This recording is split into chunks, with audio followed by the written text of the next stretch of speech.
എന്തോ പുറപ്പാടുള്ള തയ്യാറെടുപ്പോടെ ജാൻ മാൻഷനിൽ നിന്നിറങ്ങി. അപ്പോഴാണ് ജാന്റെ ഫോൺ റിങ് ചെയ്ത്. ഷർട്ടിന് പുറത്തിരിച്ചിരുന്ന ലോങ് ജാക്കറ്റ് സൈഡിലേക്ക് വകഞ്ഞു മാറ്റി പാനിന്റെ പോക്കറ്റിൽ നിന്ന് അവൻ മൊബൈൽ ഫോൺ കയ്യിലെടുത്തു. യെസ് ഗൗതം സർ, പറഞ്ഞ പോലെ 2 ജനറേഷനെ സെപ്പറേറ്റ് ആക്കിയിട്ടുണ്ട്. ശശിധരനും ദത്തിനും അനിതന്റെ വീട്ടിലേക്ക് പോയി. മുകുന്ദനും കാർഗേനും ആദ്യത്തിനും നീലാംബരി മേഡത്തിന്റെ തറവാടിനടുത്തായി കാറിലിരിക്കുന്നുണ്ട്. പക്ഷെ എന്താണ് അവരുടെ മോട്ടീവ് എന്ന് വ്യക്തമല്ല. ഗൗതം, നീ ഉൾപ്പെടെ കുറച്ചുപേരെ അവർ കാണാൻ നീലാംബരിയുടെ വീടിന്റെ പരിസരത്ത് തന്നെ ഉണ്ടാവണം.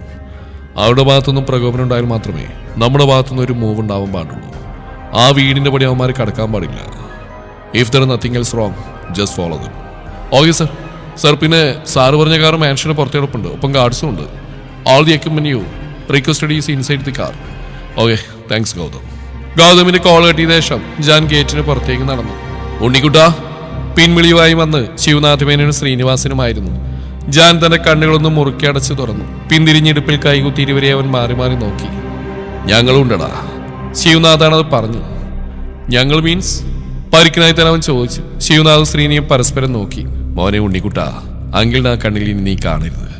നിങ്ങൾക്ക് ആർക്കും ദോഷം വരുന്ന ഒന്നും ഞാൻ ചെയ്തിട്ടില്ല, ചെയ്യുകയില്ല. നിന്റെ കൂടെ ഞാനുണ്ടടാ. അപേക്ഷിക്കും പോലെ ശ്രീനിവാസൻ പറഞ്ഞു. എന്റെ ലിസ്റ്റിൽ നിങ്ങളുടെ മകനുണ്ടെങ്കിൽ തടയാൻ വന്ന നിങ്ങളുടെ പേരും ഞാൻ ആ ലിസ്റ്റിൽ എഴുതി ചേർക്കും. ജാനവ് പറഞ്ഞു. ശ്രീനിവാസൻ ഉറപ്പോടെ ജാന്റെ മുമ്പിൽ വന്ന് നിന്നു.